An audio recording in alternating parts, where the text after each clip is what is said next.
Thames Death to Telemed 56. Details for dispatch incident in Alton when you're ready, over. The day of the accident, I was actually out at the town park with Teddy and some friends of ours. Throughout the day, when obviously I'm not with Jay, I always send him pictures of Teddy.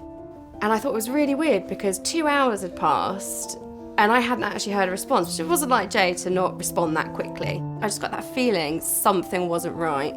And then I brought Teddy into the house, made him dinner, and the doorbell went and I just saw the yellow of them and I was like, that's a police car.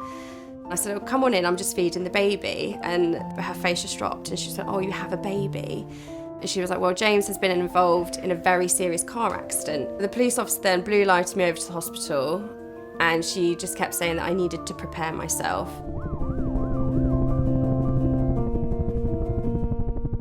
I remember circling around the incident and seeing kind of the extent of the collision.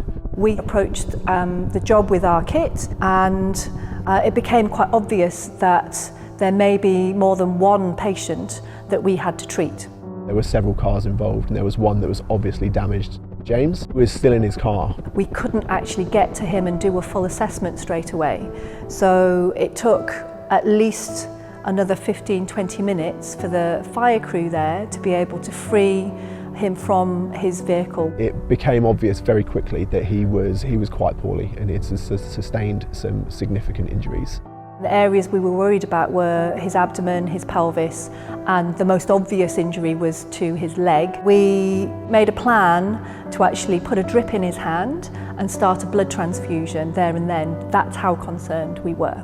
In James's case, we opted to take him by road to Southampton Hospital, so in the back of one of the ambulances. He was so unstable, he needed a lot of intervention on the way to hospital. So he needed continual pain relief, he needed further blood transfusions. It was more important to be able to carry on delivering those interventions in an environment that was open and not as confined as being in the helicopter. When I got to the hospital, I didn't really know what to expect. I just kept kind of going numb. I remember my mouth being really, really dry. And it wasn't until Jay's mum and sister showed up that I just lost it. I was a blubbering mess.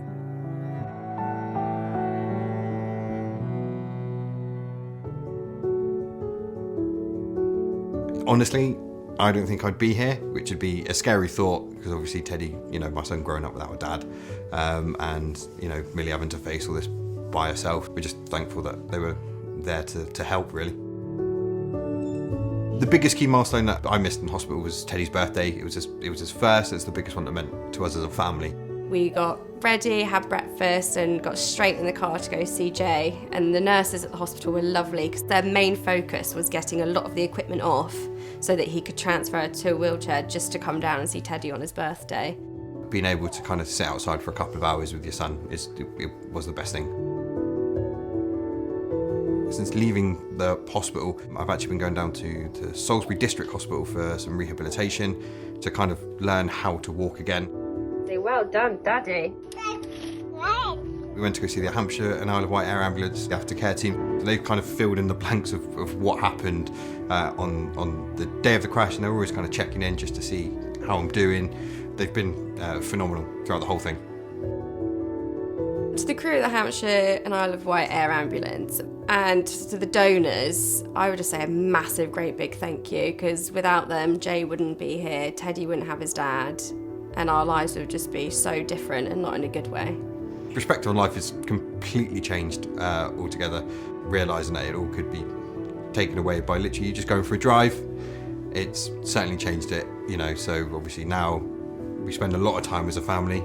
It means the world to us now. It's very hard for, when I'm playing with Teddy and doing, running around and doing certain things that obviously Jay doesn't get to do that anymore, which is heartbreaking. Yeah,